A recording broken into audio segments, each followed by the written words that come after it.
He claimed it wasn't an affair. He called it emotional growth. Daniel stood there in the kitchen where I had personally paid for every single tile, calmly asking for my understanding. He wanted a private getaway with his ex-wife just days before our wedding. He took my hands, looked into my eyes with that practiced, hollow sincerity, and said, "Amber, you're the most graceful woman I've ever met. Let me go to Santa Fe with Lila to find closure so I can give myself to you completely." In that exact heartbeat, I didn't see a fiancé. I saw a predator who mistook me for his prey. Daniel assumed that because I'm 50, because I've tasted the bitterness of divorce once before, I'd be too terrified of losing him to notice the insult. He thought my understanding was a blank check he could use to bankrupt my dignity, but he was dead wrong. He forgot that I am more than just a woman in love. I am a professional coordinator, and I had just discovered that his spiritual journey was actually a filthy financial scheme to turn my life savings into a life raft for his mounting debts.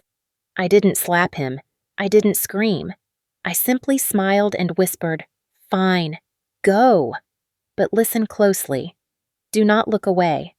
What I did, the moment he rolled his suitcase out that door, will leave you breathless. This isn't just another story of betrayal. It is a masterclass in strategic disappearance. Before he could even send his first sunset photo from Santa Fe, I had sold the house, liquidated our shared world, and vanished as if I had never existed. If you want to see a narcissist destroyed by his own overconfidence and how a woman of substance reclaims justice in absolute silence, this story is for you.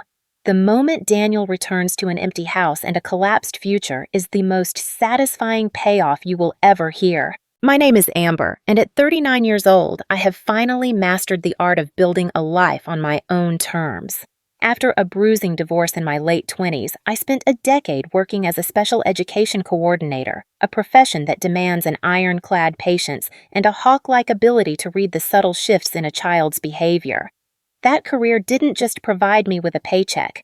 It gave me the financial independence to purchase my sanctuary, a mid-century modern home tucked away in the quiet suburbs of Connecticut, which I own outright and manage with the same meticulous attention to detail I apply to my professional case files. My home has always been my masterpiece of stability. Every bill is filed, every cent is accounted for, and every corner of the house reflects a woman who knows exactly who she is and what she has earned. When Daniel moved in a year ago, I believed I was inviting a partner of equal maturity into my world. He was a corporate risk manager, charming and articulate someone who seemed to value the same transparency and order that I did. Or so I thought. We were only 20 days away from our wedding when the air in my sanctuary changed, turning cold and thin as Daniel stood in my kitchen stirring his coffee with a casualness that felt increasingly like a performance. The conversation didn't start with an apology. It started with the smooth, polished language of a man who spent his days mitigating corporate disasters.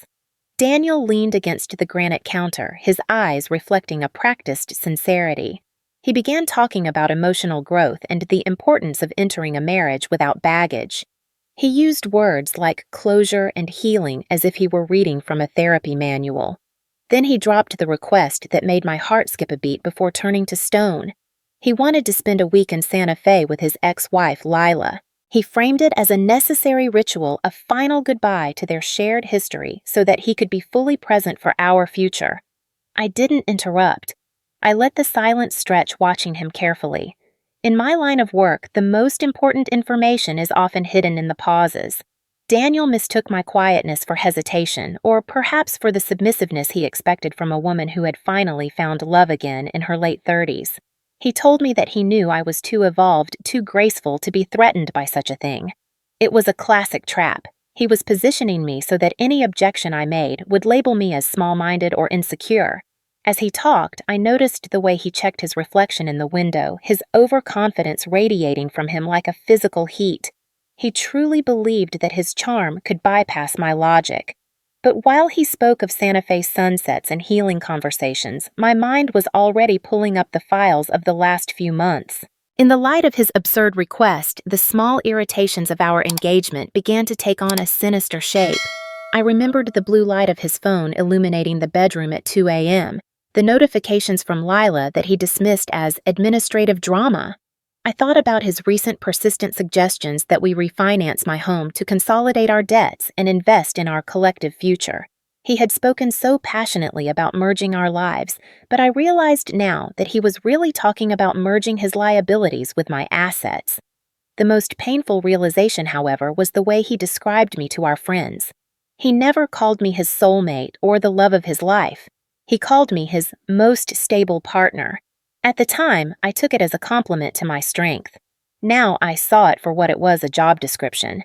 He didn't want a wife. He wanted a safe harbor for his financial storms, a woman whose competence would cover his flaws. The man standing across from me wasn't a partner preparing for a life together. He was a risk manager trying to hedge his bets.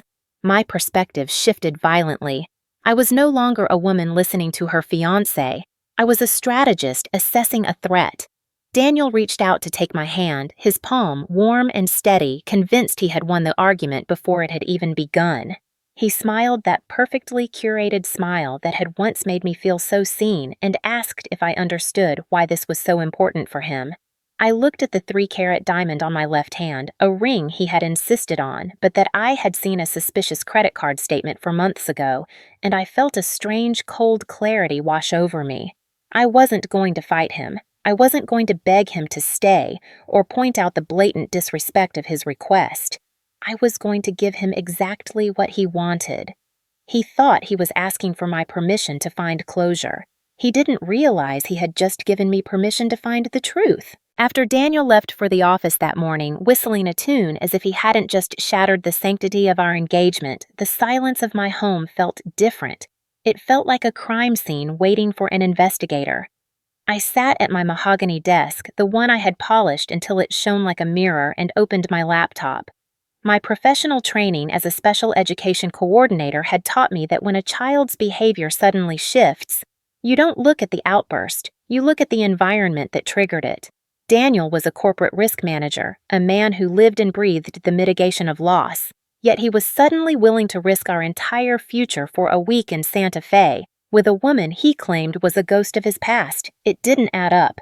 My fingers hovered over the keyboard before I logged into our shared cloud account, a digital space we had created to organize wedding vendors and honeymoon itineraries. I began to dig not into the folders labeled floral arrangements or catering, but into the hidden caches of his recent activity. My meticulous nature, the very trait he often praised as my stability, became the scalpel I used to dissect his lies. I found a subfolder buried within a tax document directory, and as the files opened, the air left my lungs. It wasn't a love affair I found, it was a financial massacre.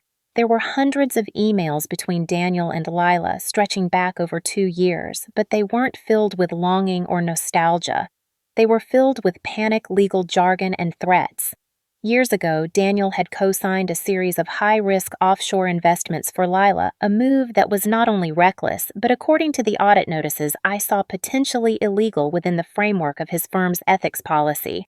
He was currently being investigated for corporate fraud, and Lila was the primary witness who could either sink him or save him. The trip to Santa Fe wasn't about closure or emotional growth. It was a desperate high-stakes negotiation. He was going there to buy her silence, to plead with her not to testify, and to offer her a settlement he didn't yet have the money to pay. The deeper I scrolled, the more the charming partner I thought I knew dissolved into a cold-blooded predator. I navigated to a folder titled Future Planning, and there I found the smoking gun. It was a set of fully prepared loan documents waiting only for my forged or coerced signature, designed to refinance my home, my sanctuary, to its maximum equity. Daniel had calculated exactly how much my house was worth, down to the penny, and he planned to use that money to pay off the failed investments and hush Lila before the audit went public. He wasn't marrying me to build a life. He was marrying me to secure a bailout. He saw my years of hard work, my mortgage-free home, and my pristine credit score as nothing more than a strategic asset to be liquidated for his survival. The realization was a cold, sharp blade to my heart, but it removed every lingering shred of guilt I might have felt about what I was planning to do next. I wasn't just a woman who had been lied to. I was a target of financial predation. My mind shifted into a state of pure clinical coordination. I wasn't going to be the victim in his risk management play. I was going to be the disaster he never saw coming. I knew I needed more than just files. I needed an ally, and I knew exactly where to find one. I pulled out my phone and dialed a number I had found in the email chain. When Lila answered, her voice was guarded sharp with a defensive edge that I recognized instantly. I didn't lead with accusations or tears. Instead, I spoke with the calm professional authority I used when navigating a difficult IEP meeting. I introduced myself not as Daniel's fiancé, but as a woman who had seen the audit notices and the refinance papers. There was a long, heavy pause on the other end of the line, and then the facade broke. Lila wasn't the obsessive ex Daniel had painted her to be. She was a woman who had been left holding the bag for his failed schemes years ago, and she was currently being hounded by the same investigators who were closing in on him. We spoke for nearly an hour, a secret professional summit between two women who had both been used as pawns by the same man. She confessed that Daniel had promised her that if she met him in Santa Fe, he would have the funds secured to settle her debts and keep them both out of legal jeopardy. He had told her that I was fragile and obsessed with him, and that he was only staying with me long enough to finalize the financial transition. A dark, cold laughter bubbled up in my chest. Daniel had underestimated us both. We reached a mutual protection pact right then and there. Lila would proceed with the Santa Fe trip, playing the part of the willing negotiator to keep Daniel distracted and convinced that his plan was working. She would lead him on, keeping him away from Connecticut for the full 7 days, giving me the window of time I needed to execute a scorched earth exit strategy. I hung up the phone, feeling a sense of clarity I hadn't known in years. My house was a pocket listing waiting to happen. I knew 3 realtors who would jump at the chance to sell my property in an all-cash off-market deal. I began making calls, my voice steady as I arranged for a moving crew to arrive the day after Daniel's flight departed. I contacted a lawyer to ensure that my assets were moved into a private trust shielded from any future claims he might try to make. I was dismantling the life he thought he was about to hijack brick by brick while he was busy picking out vacation clothes. I walked into the master closet and looked at the rows of designer suits I had helped him pick out, the silk ties I had straightened before his big meetings, and the expensive luggage he had bought with a credit card I now knew was nearly maxed out. He had spent months curating an image of success while secretly planning to cannibalize my life. As I packed his designer suits into trash bags, I realized the most expensive thing in this house wasn't the furniture, it was the lesson I was about to teach him. The moment Daniel's car pulled out of the driveway for his flight to New Mexico, my transformation from a grieving fiancé to a precision-grade operative was complete. There was no time for the luxury of a breakdown. I had a window of exactly 7 days, and I intended to use every second to dismantle the trap he had set for me. I immediately called Sarah, a realtor friend who specialized in high-end pocket listings properties sold quietly to pre-vetted buyers to avoid the spectacle of a public market. I told her the situation with the cold brevity of a business transaction, and within 4 hours, she had an all-cash buyer at my door, a developer looking for a quick closing in this exact zip code. While they walked through the rooms, I was already on my laptop utilizing my professional coordination skills to manage a logistical whirlwind that would have paralyzed anyone else. I signed the closing documents electronically. By the second day, the funds wired into a newly established private trust that Daniel's name would never touch. Simultaneously, I coordinated a specialized moving crew to arrive under the cover of a rainy Tuesday morning. We worked with a rhythmic, silent efficiency, packing my life into boxes and loading them into unmarked trucks. Every piece of furniture I had bought with my own sweat, every book and every heirloom was whisked away to a sleek, modern townhouse I had secured on a short-term lease across the county. By the end of 48 hours, my sanctuary was no longer mine, and more importantly, it was no longer a resource for Daniel to exploit. I scrubbed the digital footprint of my new address, changed my utility accounts, and left the house echoing with a hollow, crystalline silence that felt like a victory. Daniel returned 2 days earlier than expected, likely sensing that Lila was becoming more of a liability than an asset in their desert negotiations. I wasn't there to see his face, but I could imagine the visceral shock as he pulled onto the street and saw the for sale sign on the front lawn with a bold red "sold" sticker plastered across it. He would have hurried to the front door, fumbling with a key that still worked, but led to a world that had effectively ended. The visual punch of that empty house must have been staggering. He would have walked through the vacant living room, his footsteps thumping loudly on the hardwood floors I had once polished for our future. There were no emotional letters pinned to the wall, no dramatic displays of heartbreak, and no trace of the woman he thought he could manipulate into a lifelong bailout. The only thing left in the entire house was a single, stark, white envelope resting on the marble kitchen island. Inside, he found the 3-carat ring he had bought on credit, now a useless trinket, and a crisp, high-resolution copy of his own fraudulent loan application. It was my way of letting him know that the fragile woman he had described to Lila had been replaced by the woman who had audited his soul and found it bankrupt. The phone call came less than 10 minutes later. My screen lit up with his name, and for a moment I just watched it vibrate against the cool surface of my new desk. When I finally answered, his voice was a frantic, ragged mess of confusion and burgeoning rage. He demanded to know where I was, where the furniture had gone, and what kind of sick game I was playing with our house. I sat back in my chair, my posture perfect, and spoke to him with a chilling, clinical composure. I didn't raise my voice or offer the satisfaction of a single sob. Instead, I spoke to him the way I would to a student who had failed a basic ethics test and was now trying to bargain for a passing grade. I informed him with surgical precision that the house was no longer mine. The transaction was finalized and the proceeds were legally shielded within a structure he could never penetrate. I explained that I had seen the emails, the audit notices, and the predatory paperwork he had prepared to steal my equity. I told him quite simply that he was now standing in a stranger's property and that his time as a risk manager had clearly failed to account for the risk of a woman who values her own worth. The silence on his end was absolute, the kind of silence that follows a catastrophic collapse.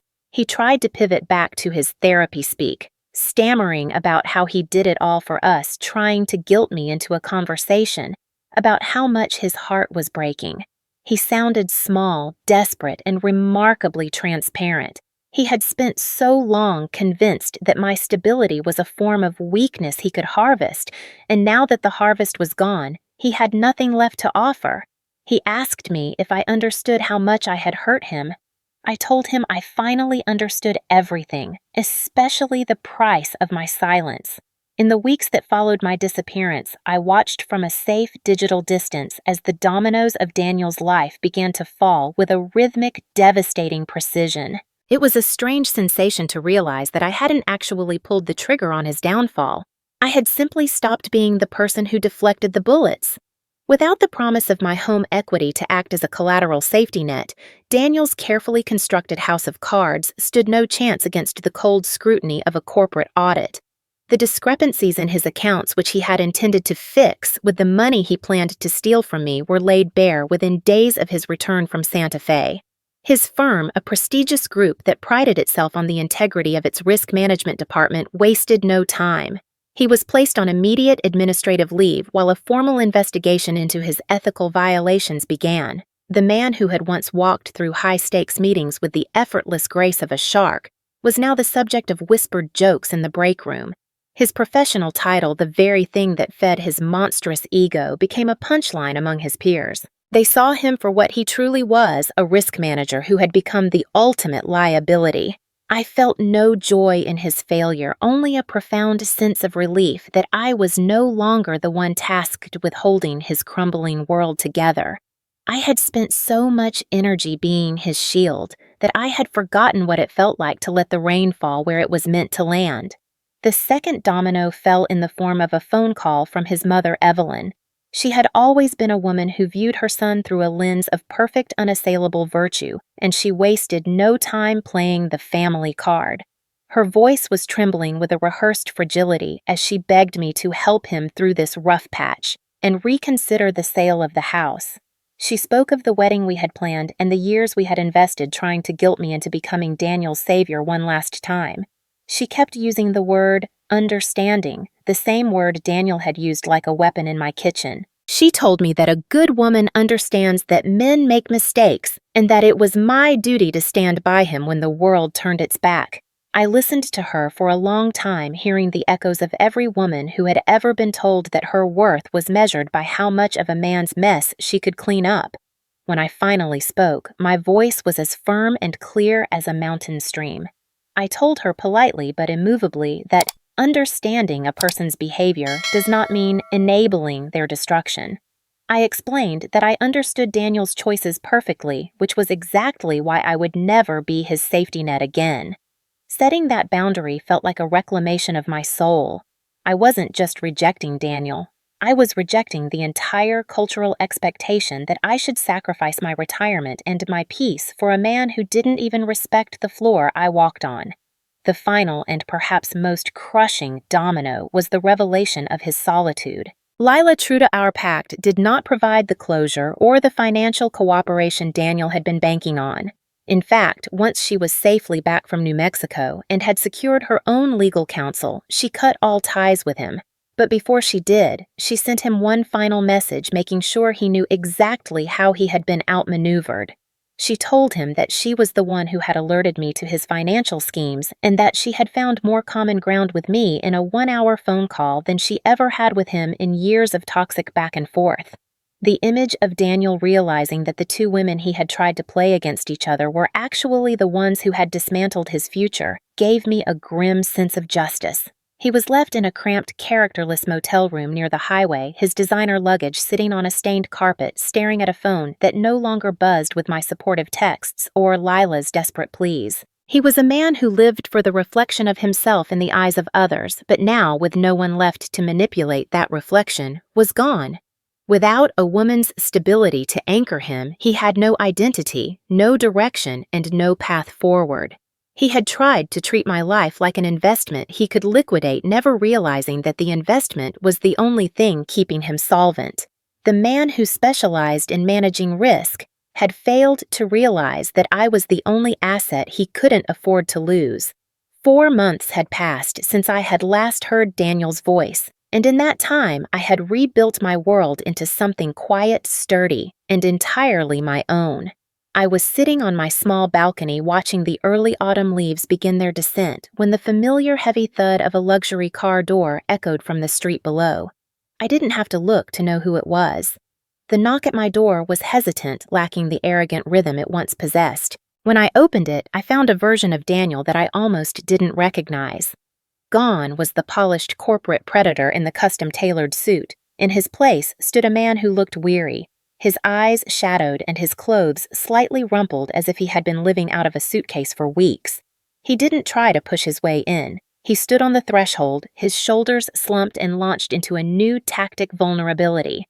He told me he had spent every night of the last 4 months thinking about us, about the home we were supposed to share, and the mistake he had made by prioritizing his past over our future.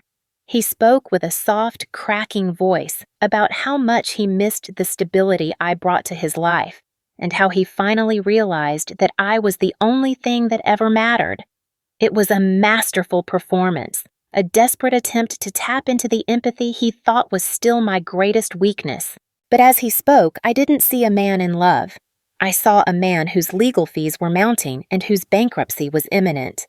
I could see him mentally scanning my new townhouse, calculating the value of the art on the walls and the jewelry on my nightstand. He wasn't there for my heart. He was there for a piece of the house sale money he assumed was sitting in a liquid bank account waiting for his manipulation to unlock it.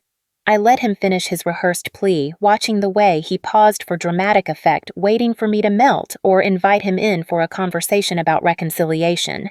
Instead, I leaned against the doorframe, my expression as unreadable as a professional auditor's. I told him quite plainly that while his acting had improved, his timing was abysmal. I revealed to him the final twist in the financial structure I had created the moment he left for Santa Fe. The money from the sale of my home wasn't just sitting in a savings account, and it certainly wasn't available for a settlement or a legal bailout. Before I had even moved my last box, I had legally transferred the bulk of the proceeds into a non-revocable trust and a newly established special education scholarship fund. The money was gone, Daniel. It was locked away in a legal structure designed to provide tuition and resources for children with high needs, the very children I had spent my career fighting for. It was no longer a personal asset. It was a legacy. There was no shared money to sue for, no equity for him to claim in a messy court battle, and certainly no cash to pay off the corporate fraud investigators who were now knocking on his motel room door. I had taken the very thing he wanted to steal from me and turned it into something beautiful for people who actually deserved it. The look on his face shifted instantly from sorrow to a cold, naked panic. The mask of the grieving lover fell away, revealing the jagged teeth of the opportunist beneath. He began to stammer about fairness, about his contributions to our life, and about how I couldn't possibly be so cold-hearted. I stood my ground, my voice calm and devastatingly clear as I delivered the final diagnosis of the man I had almost married. I looked him directly in those panicked eyes and told him the truth he had been running from his entire life. You didn't love me, Daniel. You loved the safety I provided so you could be reckless. You didn't want a wife to build a life with. You wanted a soft place to land after you jumped off a cliff of your own making. You looked at my stability, my hard work, and my home, and you saw a parachute. But the moment you decided to use my understanding as a weapon against me, you forfeited the right to my protection. I told him that I had spent years helping children find their footing in a world that wasn't built for them, and I knew exactly what it looked like when someone was genuinely trying to grow. He wasn't growing. He was just drowning and looking for someone else to pull under with him. I had pulled the rug out from under his feet because he had been trying to build his mansion on my foundation without ever paying rent to my soul. The silence that followed was the sound of a man realizing he had absolutely no cards left to play. There were no more therapy words, no more appeals to our shared history, and no more fake tears. Daniel stood there, a corporate risk manager who had finally run out of ways to mitigate the catastrophe of his own character. He looked at the closed door of my new life and realized that I was no longer the most stable partner he could rely on. I was the one person who had seen through him so completely that I had made myself untouchable. He had arrived hoping to find a woman he could guilt into a financial rescue, but he found a strategist who had already dismantled every bridge he intended to cross. I watched him through the window as he walked back to his car, his gait heavy and aimless. He was a man who had built his entire identity on the ability to negotiate his way out of trouble, but he had finally encountered a woman who refused to bargain with disrespect. He walked away, realizing that while he was playing a game of hearts, I was playing a game of chess, and I had taken his king months ago. 6 months after that final confrontation at my door, the world felt lighter, as if I had finally shed a skin that was never meant to fit me. I found myself standing backstage at a local university auditorium, adjusting the lapel of my navy blazer before being introduced as the keynote speaker for a regional women's leadership forum. The theme of the event was personal agency, but I had chosen a more specific title for my address: The Architecture of Boundaries in Midlife. As I walked onto the stage, the applause from the hundreds of women in the audience, many of them my age with stories etched into the corners of their eyes, felt like a warm, supportive wave. I began my speech not with a tale of victimhood, but with a clinical analysis of empathy. I spoke about the dangerous allure of over-understanding, that uniquely feminine trap where we use our intelligence to rationalize the disrespect of others. I explained how a woman's ability to see all sides of a situation can easily be turned into a cage if she isn't careful, and how we often mistake our endurance for our strength. I shared the lesson I had learned the hard way, that some people don't want your understanding so they can change. They want it so they can continue to stay exactly as they are while using you as a shield. The room was pin-drop quiet as I described the moment I stopped being a stable partner for a man who was actively eroding my foundation and instead became the coordinator of my own rescue. I saw heads nodding in every row, a collective recognition that transcended my specific experience. I wasn't just telling my story. I was offering a blueprint for a dignified exit. As I moved into the heart of my presentation, my gaze drifted toward the back of the auditorium near the darkened exit signs. There, leaning against the far wall, was a figure that momentarily stopped my breath. It was Daniel. He looked haggard, his face thinner and his once impeccable posture replaced by a defeated slouch. He was wearing an old coat I recognized, and even from the stage, I could sense the aura of a man who had been hollowed out by his own consequences. He had likely come hoping to see a version of me that was still haunted by him, perhaps expecting to find a woman whose speech was fueled by bitterness or a lingering desire for his attention. Instead, he was forced to stand in the shadows and watch a woman who had flourished in the soil he tried to salt. He saw me standing under the bright lights, not as a casualty of his fraud, but as a leader in my own right. In that moment, our eyes didn't even have to meet. For the truth to be felt, he was no longer the protagonist of my life, nor was he even a significant villain. He had been demoted to a mere footnote in my success story, a brief case study on what happens when a woman finally decides that her own peace is non-negotiable. I didn't feel a surge of anger or even the heat of petty triumph. I felt an immense, cooling wave of indifference. He was a ghost watching a living woman breathe, and as he turned to slip out the back door before the Q&A session began, I realized he had finally understood the one thing he never expected, that he was entirely, utterly replaceable. The forum ended with a standing ovation, and I spent the next hour talking with women who felt empowered to look at their own lives through a sharper lens. But the true conclusion to my journey didn't happen on that stage. It happened later that evening back at my townhouse. I poured myself a glass of a crisp-aged Chardonnay and walked out onto my balcony to watch the sun dip below the horizon, painting the sky in shades of bruised purple and gold. The air was cool and filled with the scent of damp earth and wood smoke, a quiet reminder that seasons change and life persists. My phone sat on the small bistro table beside me, dark and silent. There were no frantic messages, no manipulative emails, and no therapeutic requests for closure. Daniel had spent so much energy pretending he needed closure from Lila, never realizing that true closure isn't something you negotiate with another person. It's something you build within yourself in the quiet spaces where you finally decide you've had enough. I thought about the scholarship fund I had established with the house money, thinking of the students whose lives were being changed because I chose my integrity over a predator's comfort. That was my closure. It wasn't a conversation or a shared memory. It was the absolute and unbreakable silence of a life reclaimed. I sat there for a long time, the weight of the last year finally dissolving into the evening mist. I had lost a fiancé, a home, and the future I thought I wanted, but in exchange, I had gained a self-respect that no one could ever refinance or liquidate. I was no longer the woman who made excuses for the inexcusable. I was the woman who had audited her own heart and decided that the most valuable asset I possessed was my own time. The sunset eventually faded into a deep, starlit blue, and the neighborhood settled into a peaceful slumber. I realized then that my understanding was no longer a liability. It was my greatest strength, but it was now reserved exclusively for those who earned it, and most importantly, for myself.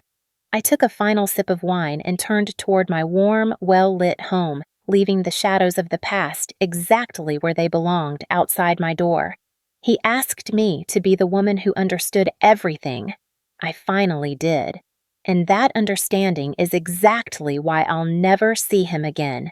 Thank you for journeying with me through this chapter of my life. If this story touched your heart or reminded you of your own inner strength, please consider subscribing to our channel and hitting the notification bell so you never miss another story of resilience and justice. We build this community together, and your support allows us to continue sharing these powerful narratives. I am especially eager to hear your thoughts in the comments section below. Do you think Amber was right to sell the house without telling Daniel, or did she go too far?